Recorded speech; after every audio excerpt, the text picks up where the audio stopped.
tó gbogbo ẹ̀yin tẹ́ ń pè fún Yorùbá nation Yorùbá nation now Yorùbá nation now ẹ jẹ́ á tún gbọ́ tuntun lónìí ẹ gbọ́ ọ̀rọ̀ iná kàtẹ̀ tó wá máa ṣàlàyé ẹ̀ lórí ètò.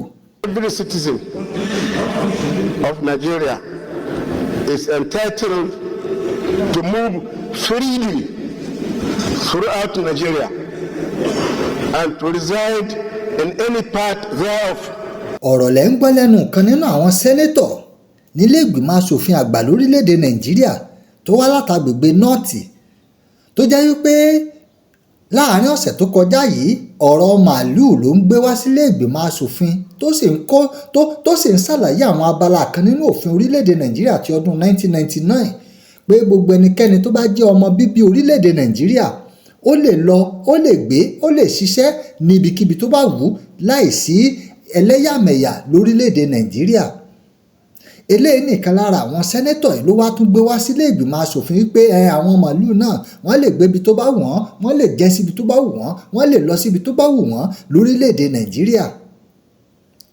ọ̀rọ̀ yìí ni wọ́n wá ń gbà bí ẹni gbagbá ọtí kí akójàánu ilé ìgbìmọ̀ asòfin tó wá sọ pé ẹ padà odò ìgbégún ìjọ tó dò bá gbégún ìjọ náà lọ́ba àlùó ṣàyẹ̀wò àpábíò ó ní ẹ̀wá ó lèmi yìí ṣe màálùú yìí sì sọmọ bíbí orílẹ̀‐èdè Nàìjíríà.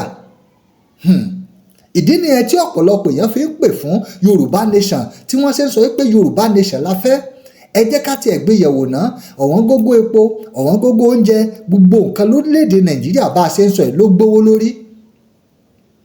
gẹ́gẹ́ bí imí eégún tó wá jẹ́ pé eléyìí kò tiẹ̀ kan àwọn aṣòfin orílẹ̀‐èdè Nàìjíríà mọ́ tó jẹ́ pé ọ̀rọ̀ ẹranko lásánlàsàn òun ni wọ́n wá ń tẹ́ pẹpẹ rẹ̀ nílé ìgbìmọ̀ aṣòfin. gbogbo ọmọ Nàìjíríà ẹ dákun báwo gan la ṣe dépele tá a wà yìí òun ní ìbéèrè tí ọ̀pọ̀lọpọ̀ ọmọ Nàìjíríà ń béèrè lọ́wọ́lọ́wọ́ pé báwo la ṣe débi tá a wà yìí. àwọn Yorùbá náà ni wọ́n sì ní pé bíwájú ò bá ṣe é lọ èèyàn á mọ̀ ṣe é padà sí. bẹ́ẹ̀ ni bá a bá mọbi tá a ń lọ àṣà àti ẹ̀ mọbi tá a ti ń bọ̀. ìdí ni ẹ tí ọ̀pọ̀lọpọ̀ fi ń pè pé Yorùbá nation. báwo ló ṣe jẹ́ pé ọ̀rọ̀ màálùú àwọn òṣìṣẹ́ àwọn yẹn ti ẹ̀sẹ̀ fi ọwọ́ wọ́n ṣẹ̀ tọwọ́ ọmọ wọn bọṣọ látàrí ṣáìkì tí wọ́n gò lé pé wọ́n ń fẹ́ ẹ̀kúnwó owó. ẹ̀yin náà wò lọ́sẹ̀ tó kọjá yìí náà nìkan nínú àwọn lórílẹ̀‐èdè Nàìjíríà tó ní òun ò lè máa san 100,000 fún dráìfà òun mẹ́rin o pé 400,000 ló jẹ́. ẹ dákun èèyàn wo ló rán níṣẹ́ pé kó gba dẹ́rẹ́bà mẹ́rin èèyàn wo ló ránṣẹ́ pé kó gba dráìfà mẹ́rin. owó wa yìí náà ni wọ́n fi san gbogbo owó tí wọ́n ń sọ yìí o ṣe é sì mọ sálárì tí ọ̀kọ̀ọ̀kan àwọn sẹ́nétọ̀ yìí gbà. ẹ dákun ẹ jẹ́ mọ èrò ọkàn tí nínú comment section torí pé ọ̀pọ̀lọpọ̀ ń sọ wípé kí wọ́n tiẹ̀ scrap yẹn ni pé kán da gbogbo àwọn aṣòfin àgbà yẹn àwọn sẹ́nétọ̀ bí àti ẹ̀fẹ́ wọn mọ́. sálárì tí gbogbo sẹ́nétọ̀ ń gbà pátápátá billions of naira ló jẹ́. ẹ wo iye òṣìṣẹ́ tí owó yìí tí ó sanwó wọn lórílẹ̀‐èdè Nàìjíríà wo iye mílíọ̀nù òṣìṣẹ́. nígbà tá a bá dákẹ́ sísọ lọ́sàn-án àti lóru tá à ń pè fún Yorùbá nation Yorùbá nation Yorùbá nation yóò wáyé. àdúpẹ́ lọ́wọ́ olóyè Sunday Igboho fún àwọn ìgbésẹ̀ takuntakun tí wọ́n tó ń gbé ní United Nations lọ́wọ́lọ́wọ́ àwọn àṣírí ńláńlá lélẹ́yìí.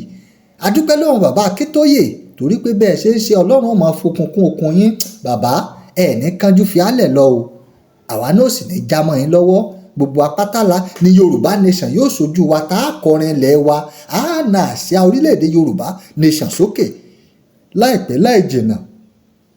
ẹ gbọ́ ẹ jẹ́ mèrò ọkàn tiyín nínú kọ́mẹ́ǹtì nísàlẹ̀ pẹ̀lú nǹkan tí àwọn aṣòfin tó ń gbé yẹ̀wò tí wọ́n ń gbà bí ẹni gbagbá ọtí ọ̀rọ̀ màálù sí wá di tá à ń sọ ní ìyá 2024 a sọ̀rọ̀ dàgbàsókè a sọ̀rọ̀ oúnjẹ a sọ̀rọ̀ bílùú ó ṣe níná a sọ̀rọ̀ ọ̀nà a sọ̀rọ̀ nípa ètò ààbò tó mẹ́ẹ̀ lórílẹ̀‐èdè Nàìjíríà.